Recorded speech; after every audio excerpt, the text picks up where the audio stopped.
ሰላም የተወደዳችሁ ተመልካቾቻችን፣ ዛሬ ልዑልነትህን አላምንም የተሰኘውን የ2020 ድራማ ፊልም እንዳስሳለን። ፊልሙ የሚጀምረው መልከ መልካምና የዘንዶ ከተማ ድራገን ሲቲ ልዑል የሆነው ማልፊሪዮን ከእንቅልፉ በጠባቂዎች ሲቀሰቀስ እያሳየን ነው። ይህ ልዑል ከእንቅልፉ ለመንቃት ደስተኛ ባይሆንም ከነቃ በኋላ ብዙ አገልጋዮች በፍጥነት ከበውት ለዕለቱ እንዲዘጋጅ ሲያግዙት ይታያል። በመቀጠልም ጥብቅና ቁጡ የሆነው ዋና አስተዳዳሪው ወደ እርሱ ቀርቦ ለዕለቱ የተዘጋጀለትን የሥራ ዝርዝር ይገልጽለታል። ምንም እንኳን ማልፊሪዮን እንደ ማንኛውም ሰው ተራ ሕይወት መኖር ቢፈልግም የልዑልነት ማዕረጉን መቃወም ስለማይችል ሳይወድም ቢሆን በግዱ የሻይ ግብዣ ላይ ለመገኘት ይስማማል። ከዚያም በግል አውሮፕላኑ ተሳፍሮ ወደ ሌላ ሀገር ይጓዛል። አውሮፕላን ማረፊያው ሲደርስ በጠባቂዎቹ የሚጠበቅ ሌላ ታዋቂ ሰው ከማልፊሪዮን ጋር ጎን ለጎን ይጓዛል። ብዙም ሳይቆይ ያ ታዋቂ ሰው በአድናቂዎቹ ሰላምታ ሲቀርብለት፣ ማልፊሪዮንም ይህን አጋጣሚ በመጠቀም ከህዝቡ መሃል ሾልኮ በመውጣት ተጠባቂዎቹን እዛው ትቶ ይሄዳል። ከዚያም ከጠባቂዎቹ በማምለጥ ላይ እያለ ያንን ታዋቂ ሰው ሰላም ለማለት በምትጣደፍ ሉሃኒ ከተባለች አንዲት ወጣት ጋር በድንገት ይጋጫል። ማልፊሪዮን መጀመሪያ ላይ እንዳትወድቅ ብሎ እጇን ቢይዛትም ወዲያውኑ ግን መልሶ ይለቃታል። በመቀጠልም በገዛ ጥበቃዎቹ እንደታገተ እንደሆነና ሉሃኒ እሱን በመደበቅ እንድትረዳው ያደርጋል። ጠባቂዎቹም ከአካባቢው ከሄዱ በኋላ ሉሃኒም ልትሄድ ትነሳለች።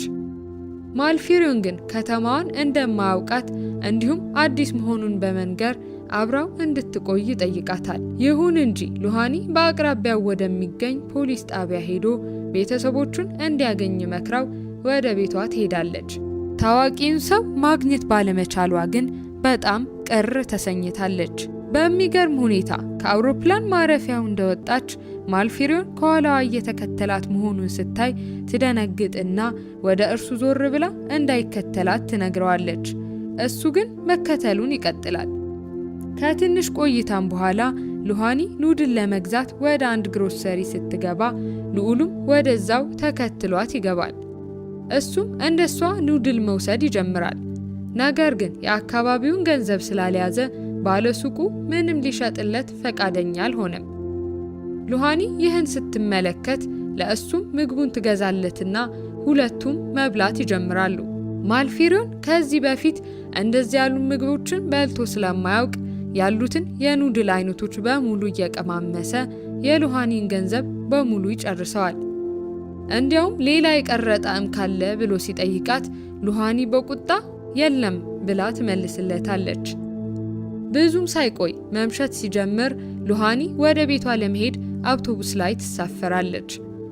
ነገር ግን ጥቂት ኪሎ ሜትሮችን ከተጓዘች በኋላ ማልፊሪዮንን ብቻውን ጥላው ስለመምጣቷ ስታስብ መጨነቅ ትጀምርና ከአውቶቡሱ ትወርዳለች። ወደ ማልፊሪዮን ቀርባ ጥቂት ገንዘብ ከሰጠችው በኋላ ታክሲ ይዞ ወደ ቤቱ እንዲሄድ ትነግረዋለች። ማልፊሪዮን ግን ቤቱ በጣም ሩቅ እንደሆነ በመግለጽ ገንዘቡን ወዲያውኑ ይመልስላታል። ከዚያም ሉሃኒ በልቧ ሩህሩህ ሰው በመሆኗ ብቻውን መንገድ ላይ ልትተወው አልቻለችም። ስለዚህም ምንም አማራጭ ስታጣ ወደ ቤቷ ልትወስደው ትወስናለች።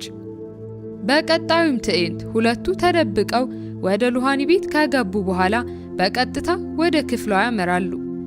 ከትንሽ ቆይታም በኋላ ከደረጃው በኩል የእግር ኮቴ ሲሰሙ ሉሃኒ በፍጥነት ማልፊሪዮንን ከአልጋዋ ሽፋን ስር ትደብቀዋለች። በዚያው ቅጽበት የሉሃኒ እናት ወደ ክፍል ገብታ ማልፊሪዮን በተደበቀበት አልጋ ላይ ትቀመጣለች።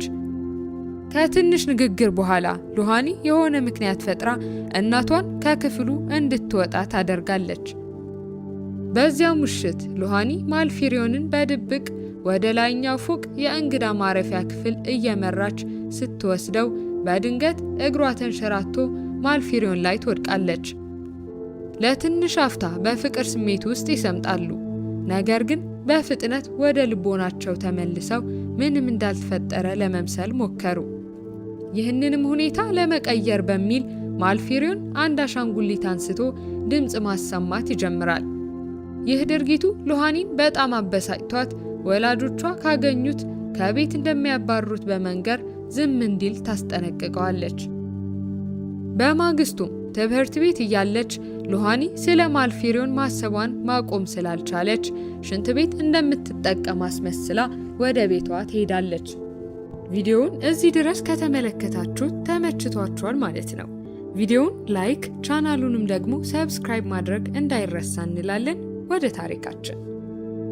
ከዚያም እንዳለመታደል ሆኖ ማልፊሪዮንን ይዘው ወላጆቿ ቤት ውስጥ እየጠበቋት ነበር። በቀጣዩም ትዕይንት ወላጆቿ ሉሃኒን በመቆጣት ላይ እያሉ እሷ ግን ነገሩ እነሱ እንዳልሰቡት እንዳልሆነ ደጋግማ ትናገራለች። ከዚያም ልጁ ጎዳና ላይ የወደቀና ቤት አልባ የሆነ ሚስኪን ሰው ሆኖ እንዳገኘችው አድርጋ ታሪክ ትፈጥራለች። እውነትም እንዲመስላቸው ብላ የተቀዳደደ ልብሱን ታሳያቸዋለች። በመጨረሻም የቤት ውስጥ ስራዎችን እንደሚያግዛቸው ቃል በመግባት ወላጆቿን ታሳምናቸዋለች። ከዚያም በኋላ ወላጆቿ ከሉሃኒ ጋር በመሆን ልጁን ስሙን ሲጠይቁት ስሙ ማልፊሪዮን እንደሆነ ይነግራቸዋል። ከተዋወቁም በኋላ ሉሃኒ የአባቷን ልብስ ትሰጠዋለች። ከዚያም እንደ አንድ ደስተኛ ቤተሰብ ሆነው አብረው መኖር ይጀምራሉ። በማግስቱ ሉሃኒ ከማልፊሪዮን ጋር ለገበያ በወጣችበት ወቅት ሃፒሁ የተባለ የትምህርት ቤት ጓደኛዋን ታገኛለች። ሃፒ ስለ አዲሱ ግንኙነቷ ሲጠይቃት ሉሃኒ በቀላሉ ማልፊሪዮን አዲሱ የህፃናት ሞግዚት እንደሆነ ትነግረዋለች። ይህ ንግግሯ ሃፒን ቢያስደነግጠውም ሃፒ ግን ራሱን ከማልፊሪዮን ጋር ያስተዋውቃል። ወደ ቤት ሲመለሱ በአውቶቡስ ውስጥ እያሉ ማልፊሪዮን እንቅልፍ ወስዶት ራሱን በሉሃኒ ትከሻ ላይ ያስደግፋል። ይህን ድርጊት ሉሃኒን በጣም ደስ ያሰኛታል። ይህም ለማልፊሪዮን ስሜት ማዳበር መጀመሯን በግልጽ ይጠቁማል። በቀጣዩም ጠዋት የሉሃኒ እናት ሉሃኒ ከቤት ስራ ደብተሮቿን አንዱን ረስታ እንደሄደች ታያለች። ከዚያም ካርታ ከሳለችለት በኋላ ማልፊሪዮን ደብተሩን በተጠቀሰው ቦታ እንዲያደርስላት ትጠይቀዋለች። በዚህም መሃል ሉሃኒ የቤት ስራዋን ባለማስገባቷ ከመምህሯ ጋር ተጋጭታ ከክፍል ትባረራለች። በሌላ በኩል ደግሞ ማልፊሪዮን በካርታው ላይ ያለውን አቅጣጫ ተከትሎ ከትምህርት ቤቱ አቅራቢያ ይደርሳል። ነገር ግን ፎርዲንግ የተባለው የግል ጠባቂው በድንገት መንገድ ላይ አግኝቶት ወደ ቤቱ እንዲመለስ ይጠይቀዋል። ባለስልጣናት በየቦታው እየፈለጉት እንደሆነና በማንኛውም ሰዓት ሊያገኙት እንደሚችሉ ይነግረዋል። ማልፊሪዮን ግን ለመመለስ ፈቃደኛ አልሆነም። ይልቁንም ጠባቂውን ወደ ሉሃኒ ትምህርት ቤት እንዲያደርሰው ያዘዋል። ይህን ተከትሎ ፎርዲንግ በቅንጡ የፌራሪ መኪና ወደ ትምህርት ቤቱ ያደርሰዋል። ማልፊሪዮንም ወደ ትምህርት ቤቱ ቅጥር ግቢ ለመግባት ሲሞክር የትምህርት ቤቱ ጥበቃ ይከለክለዋል። በዚያው ቅጽበት ሉሃኒ ብቅ ብላ በሌላ መንገድ ይዛው ትገባለች። ወደ ክፍል ውስጥ በድብቅ ካስገባችው ከትንሽ ቆይታ በኋላ ሉሃኒ አንቀላፍታ ትተኛለች። መምህሩ መተኛቷን ሲያይ ጊዜም ቾክ ይወረውርባታል። ማልፊሪዮን ግን ቾኩን በአየር ላይ ይዘውና ሉሃኒን ከመመታት ይታደጋታል። በዚህም የተነሳ መምህሩ ማልፊሪዮንን ጥያቄ ሲጠይቀው እርሱም በሚገርም ሁኔታ ትክክለኛ መልስ ይሰጠዋል። በኋላም ላይ ማልፊሪዮንና ሉሃኒ ምሳ እየበሉ ሳለ የሴቶች ቡድን ወደ ማልፊሪዮን ቀርበው ከእርሱ ጋር ምሳ ለመብላት ይጠይቁታል። ወዲያውኑ በእሱ መልክ የተማረኩ መሆናቸውን ያስታውቃል። ሉሃኒም ትቀናለች። ማልፊሪዮንም መልስ ሊሰጣቸው ሲል ሃፒ ድንገት ብቅ ብሎ ባዶውን ወንበር ይዘዋል። ይህ ድርጊቱ ሴቶቹን ጥለው እንዲሄዱ ያስገድዳቸዋል። ይህም በመሆኑ ሉሃኒን እጅግ ያስደስታታል። በማግስቱም ጠዋት ሉሃኒ ወደ ትምህርት ቤት ከመሄዷ በፊት ማልፊሪዮን የቤተሰባቸው ምልክት የሆነውን አምባር በእጁ ላይ እንዲያደርግ ካደረገች በኋላ ማንም ሰው የፍቅር ጥያቄ ሲያቀርብለት ያንኑ እንዲያሳይ ታዘዋለች። ማልፊሪዮን በድንገተኛው ሐሳብ ግራ ቢጋባም ሳይወድ በግዱ ይስማማል። በቀጣዩም ትዕይንት ማልፊሪዮን የሉሃኒ እናት ከጓደኞቿ ጋር ካርታ ስትጫወት ይመለከታል። ሁኔታውን ካየ በኋላ በጨዋታው ላይ እሷን ማገዝ ይጀምርና ብዙ ገንዘብ እንድታሸንፍ ይረዳታል። በዚህም የተነሳ የሉሃኒ እናት በጣም ተደስታ የፈለገውን ያህል ጊዜ ከእነሱ ጋር እንዲቆይ ትፈቅድለታለች። ቀስ በቀስም ማልፊሪዮን የቤተሰቡ አካል ይሆናል። ወላጆቿም እንደ ገዛ ልጃቸው መውደድ ይጀምራሉ። ይሁን እንጂ ሉሃኒ በቤት ውስጥ ብቸኛዋ ተወዳጅ ልጅ መሆኗ ስለቀረባት የምቀኝነት ስሜት ይሰማታል። አንድ ቀን ማልፊሪዮንና ሉሃኒ በአንድ ምግብ ቤት ውስጥ መጠጥ እየጠጡ ሳለ ሉሃኒ የወላጆቿን ፍጹም የሆነ ፍቅርና መውደድ ለማግኘት ምን አይነት ጥቁር አስማት እንደተጠቀመ ትጠይቀዋለች። ማልፊሪዮንም የዘንዶ ከተማ ልዑል እንደሆነ ይነግራታል። ሉሃኒ ግን ትንሽ እንኳን ስለማታምነው የተናገረውን ነገር እንዲሁ ችላ ብላ ታልፈዋለች። በኋላም ወደ አንድ የገበያ አዳራሽ ሲሄዱ የሰርግ ፎቶግራፍ ውድድር እየተካሄደ መሆኑን ይመለከታሉ። የውድድሩ አሸናፊ ሽልማት ውድ ስማርት ስልክ መሆኑን ሲያውቁ በውድድሩ ላይ ለመሳተፍና እድላቸውን ለመሞከር ይወስናሉ። የሙሽራ ልብስ ለብሰው ወደ መድረኩ ሲወጡ ተመልካቾች በጭብጨባ ይቀበሏቸዋል፣ እንዲሁም እንዲሳሳሙ ያበረታቷቸዋል። ይህን ተከትሎ ማራኪ የፎቶ አቀማመጦችን ካሳዩ በኋላ ፎቶ ይነሳሉ። በሚገርም ሁኔታ ተመልካቾች ድምጽ የሚሰጡበት ጊዜ ሲደርስ ማልፊሪዮንና ሉሃኒ አብላጫውን ድምጽ በማግኘት ውድድሩን ያሸንፋሉ። ሉሃኒ ለብዙ ዓመታት አንድ አይነት ስልክ ስትጠቀም ስለነበር በውጤቱ በጣም ተደስታ በደስታ መዝለል ትጀምራለች። ቤታቸው ከተመለሱ በኋላ ሉሃኒ የድሮ ስልኳን ለማልፊሪዮን ትሰጠውና ማንኛውም ችግር በገጠመው ጊዜ እንዲደውልላት ትነግረዋለች። በተጨማሪም በቀላሉ ሊያገኛት እንዲችል የስልክ ቁጥሯን በቃሉ እንዲይዘው ታደርገዋለች። በማግስቱም ፎርዲንግ በድጋሚ ማልፊሪዮንን ሊያገኘው ከመጣ በኋላ ስለ እርሱ መታገት የተሰራጨው ዜና በዘንዶ ከተማ ከፍተኛ መደናገጥ እንደፈጠረና የሁለቱን ሀገራት ግንኙነት እንዳያበላሸው ያስጠነቅቀዋል። ነገሮችን ከቁጥጥር ውጭ ከመሆናቸው በፊት ወደ ሀገሩ እንዲመለስም በጥብቅ ያሳስበዋል። በሌላ በኩል ሉሃኒ አንዳንድ የትምህርት ቤቷ ወንዶች አንድን ንጹህ ተማሪ ሲያስጨንቁ ትመለከታለች። ወደ ጉልበተኞቹም ቀርባ ልጁን ብቻውን እንዲተዉት ታዛቸዋለች። እነሱ ግን በንዴት ይሞሉና አንደኛው ሊመታት ሲሞክር በዚያው ቅጽበት ማልፊሪዮን ብቅ ብሎ እጁን ይይዘዋል።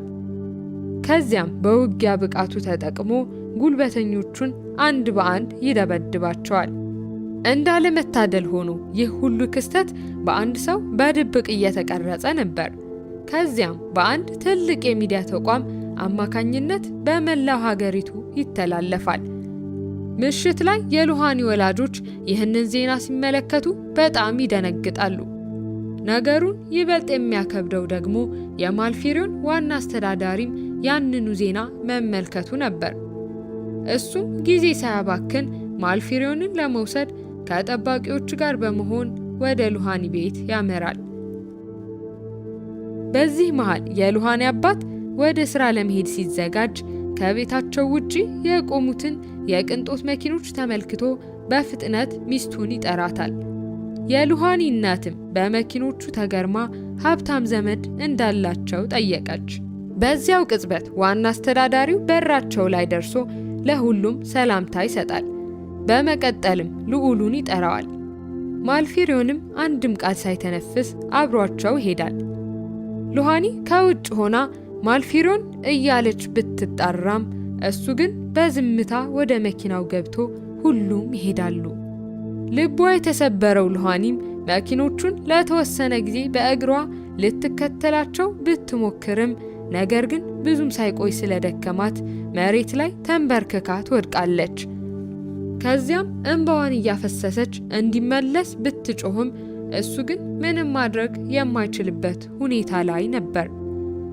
ብዙም ሳይቆይ ሁለቱም አብረው ያሳለፏቸውን የፍቅር ጊዜያት ማስታወስ ይጀምራሉ። ማልፊሪዮንም በሐዘን እንባው ይፈሳል። በቀጣዩም ጠዋት ሉሃኒ ትምህርት ቤት ስትደርስ በድንገት በበርካታ የሚዲያ ሰዎች ትከበባለች። ስለ ልዑል ማልፊሪዮን የተለያዩ ጥያቄዎችን ያለማቋረጥ ያዘንቡባታል። እንደ ዕድል ሆኖ የልዑሉ ጠባቂዎችና ጓደኛዋ ሃፒ ከአካባቢው ሊያርቋት ችለዋል። በኋላ ላይ በሐዘን የተጎዳችው ሉሃኒ ማልፊሪዮን ጋር በስልክ ልታገኘው ብትሞክርም ዋና አስተዳዳሪው ስልኩን ስለወሰደበት ልታገኘው አልቻለችም። ማልፊሪዮንም ወደ ሉሃኒ ለመደወል ቢሞክርም ስልኳ ሊሰራለት አልቻለም። ከጥቂት ቀናት በኋላ ሃፒ ወደ ሉሃኒ መጥቶ ማልፊሪዮን ወደ ሀገሩ ለመመለስ አውሮፕላን ማረፊያ እንደሚገኝ ይነግራታል። ይህን ተከትሎም ሁለቱም ወደ አውሮፕላን ማረፊያው ይሄዳሉ። ማልፊሪዮን ሉሃኒን እንዲያያት ከአውሮፕላን ማረፊያው መውጣት ይጀምራል። ዋና አስተዳዳሪው ለሰዎቹ እንዲያስቆሙት ቢያዝም ፎርዲንግ ግን ሰዎቹን ምንም እንዳያደርጉ ያዛቸዋል። ይህን ተከትሎም ሉሃኒ ማልፊሪዮንን ከተገናኘችው በኋላ በርካታ ጥያቄዎችን ትጠይቀዋለች። በዚህም ለምን እውነተኛ ልዑል መሆኑን እንዳልነገራት ስትጠይቀው እሱም እንደነገራት ነገር ግን እሷ እንዳላመነችው ይነግራታል። ከዚያም ማልፊሪዮን ሁለቱንም እጆቹን ዘርግቶ የመሰናበቻ ስጦታ እንዲሆናት አንዱን እንድትመርጥ ይጠይቃታል። ሉሃኒም የግራ እጁን ትመርጣለች። ማልፊሪዮንም አንድ ስጦታ ይሰጣታል። ከዚያም ደህና ሁኚ ብሎ ይሰናበታትና መንገዱን ይቀጥላል። ወደ ሀገሩ በሚመለስበት ጊዜ በቀኝ እጁ ላይ ማልፊሪዮን የሚል ጽሑፍ ተጽፎ ይታያል። ፊልሙም የሚያበቃው ሉሃኒ የተሳሳተውን እጅ ስለመረጠች ማልፊሪዮን ወደ ዘንዶ ከተማ በረራውን ሲያደርግ ነው። ሀሳብ አስተያየታችሁን ኮሜንት ላይ ጻፉልን። እዚህ ጋርም የምትመለከቱትን ቪዲዮ ማየት እንዳትረሱ። ይመቻችሁ።